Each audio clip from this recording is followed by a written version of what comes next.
안녕하십니까. 반도체 소식을 전하는 고독 달팽이 김석준 소장입니다.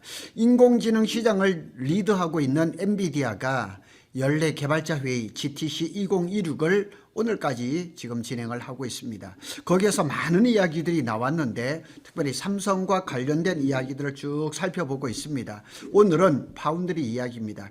24년도 말에는 평택 캠퍼스 파운드리에 일감이 없어가지고 콜드 셧다운까지 갔죠. 콜드 셧다운이라는 거는 공장에 반도체 그 설비에 뚜껑비집을 내리는 겁니다. 그 정도로 굉장히 어려운 시기가 있었는데 지금은 불가동 중이고 엔비디아의 LPU, 그러니까 어느 처리 장치죠. GPU하고 비슷한 그런 개념이죠.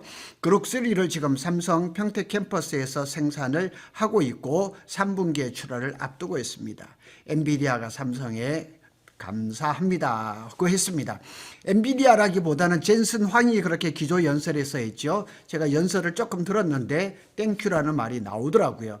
근데 이거는 그냥 뭐 일종의 립 서비스가 아닙니다. 그래서 오늘은 파운드리에 대한 HBM에 대한 얘기가 아니라 파운드리에 대한 얘기를 좀 하겠습니다. 젠슨 황이 이렇게 얘기를 했습니다. 엄청난 AI 칩 제조 역량이 필요하다. 삼성과 긴밀한 협력을 하겠다. 이런 얘기를 했습니다. 그래서 이것은 삼성 파운드리의 구조적 반전 신호라고 볼 수 있습니다. 그래서 굉장히 많이 바빠질 것이다 이렇게 얘기를 했습니다. 한 줄 요약을 볼까요?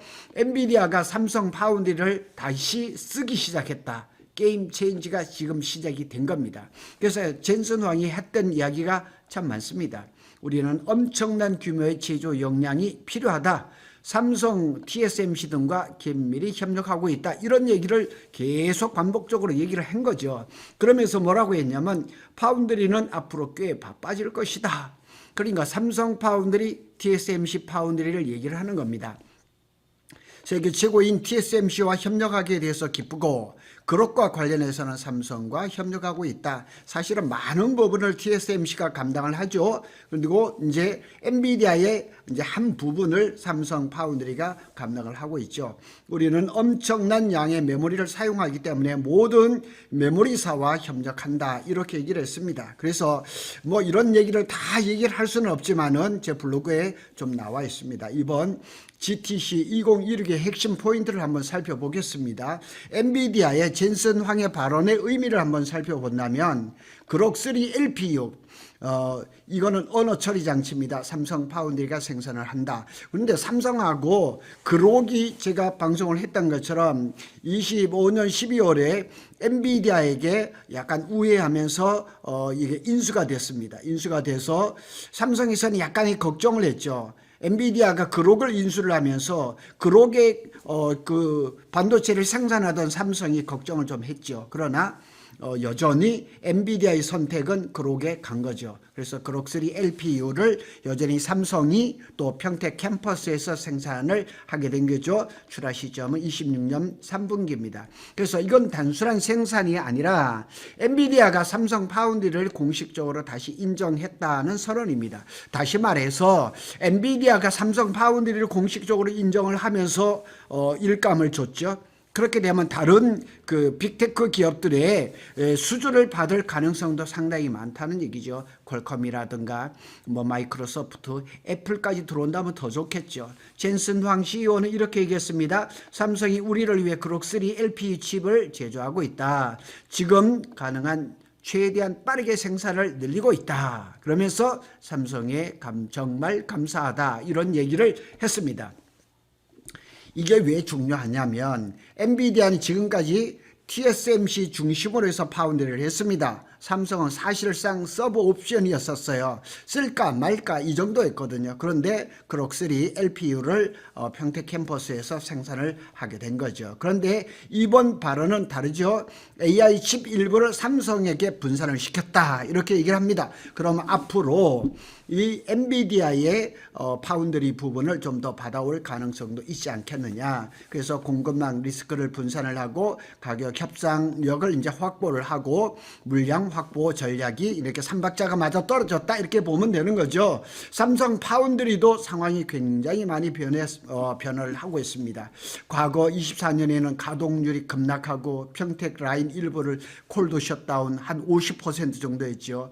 대형 고객들은 이탈을 이제 퀄컴도 떠나가 버리고 막 그랬죠. 삼성 파운드리 위기론이 굉장히 컸습니다. 그래서 뭐 분사를 시켜라, 뭐 그냥 팔아라, 뭐 이런 얘기들이 굉장히 많았었는데 요즘 그런 얘기 없습니다.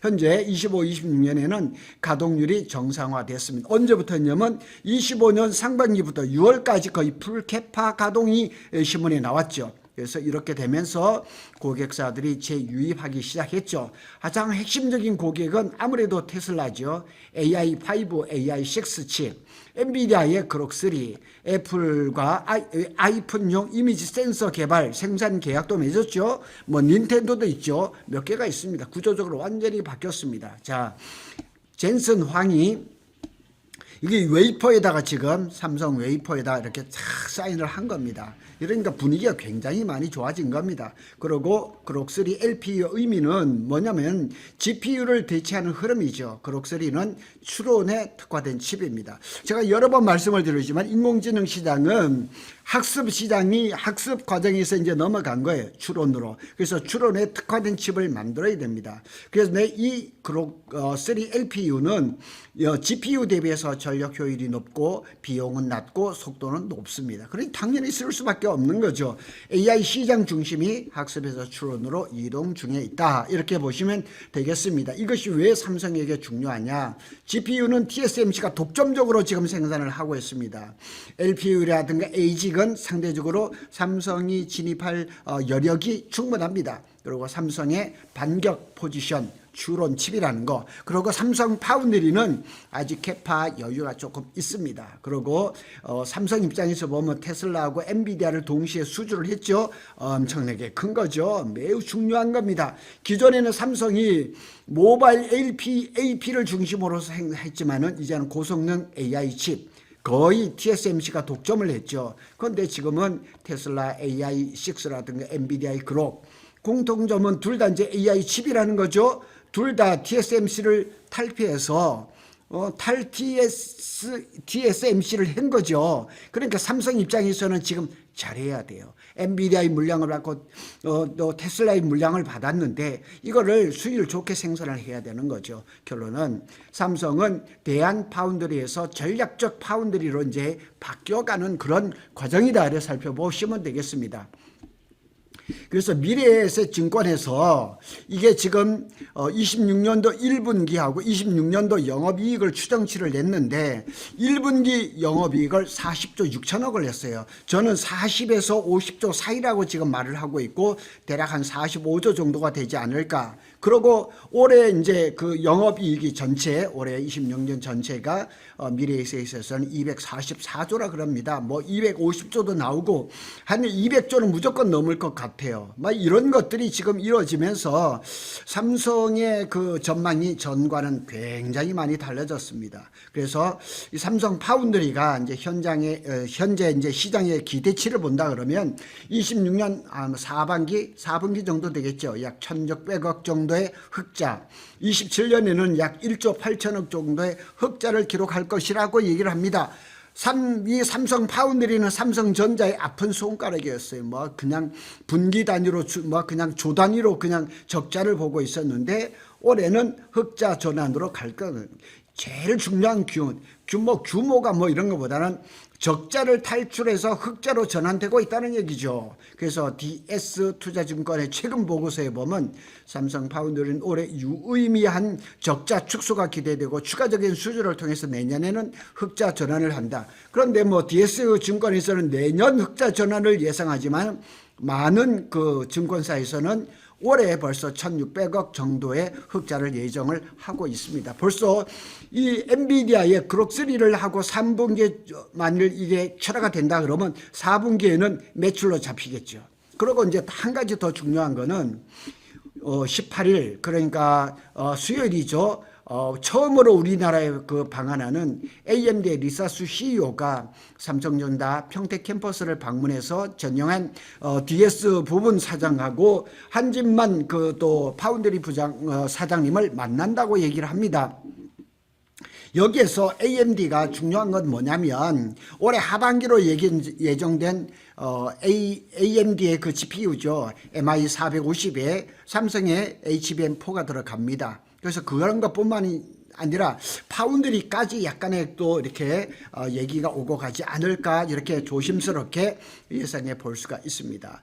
그래서 이제 삼성 파운드리가 흑자 전환이 된다면 고정비 산업 특성상 가동률이 올라가면 이익이 폭발하죠. 지금은 턴 어라운드 초입이죠. 그래서 하여튼 뭐 1분기 실적 발표가 4월 한 뭐 10일 전으로 나올 건데 그때 보면 이 삼성 파운드리의 그 실적도 조금 이렇게 눈여겨볼 수가 있는 거죠. 그 다음에 또 HBM하고 파운드리하고 연결 구조가 되는 거죠. 왜냐하면 삼성은 지금 HBM하고 밑에 로직 다이, 베이스 다이를 파운드리로 하고 있죠. 4나노로. 그리고 HBM5에서는 2나노를 한다는 거죠. 이 모든 게 전부 다 엔비디아의 공급망하고 다 연결이 되어 있습니다. 그래서 구조 변화를 살펴보면 기존에는 이제 GPU는 TSMC, HBM은 SK 하이닉스였는데 GPU 일부는 삼성에게 넘어왔고 HBM은 삼성하고 SK 하이닉스가 경쟁하는 그런 구도가 되어버렸습니다. 특히나 HBM4에서는 삼성이 앞서가고 있다는 얘기죠. 그래서 미래로 본다면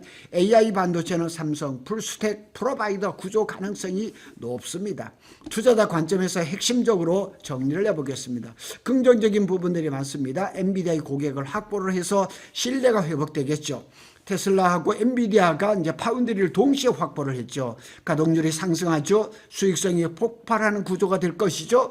그리고 HBM 플러스 파운드리가 동시에 성장할 가능성이 매우 높습니다. 그런데 리스크도 있습니다. 여전히 이제 TSMC 대비해서 수율이라든가 신뢰성이 아직까지 100% 이렇게 확인되지는 못했습니다. 그래서 엔비디아 물량 비중이 제한적일 가능성이 높아요. 그록3를 한다고 해도 그 양이 많지는 않을 거라는 얘기죠. 그래서 초기 수익성은 낮을 수 있습니다. 그러나 이제는 그 콜드 셧다운까지 갔던 이 삼성 파운드리가 풀 가동까지 예상을 하고 있으니까 살아날 가능성이 높죠. 그래서 고독 달팽이의 결론을 본다면 삼성전자는 HBM뿐만 아니라 파운드리까지 방향이 바뀐 겁니다.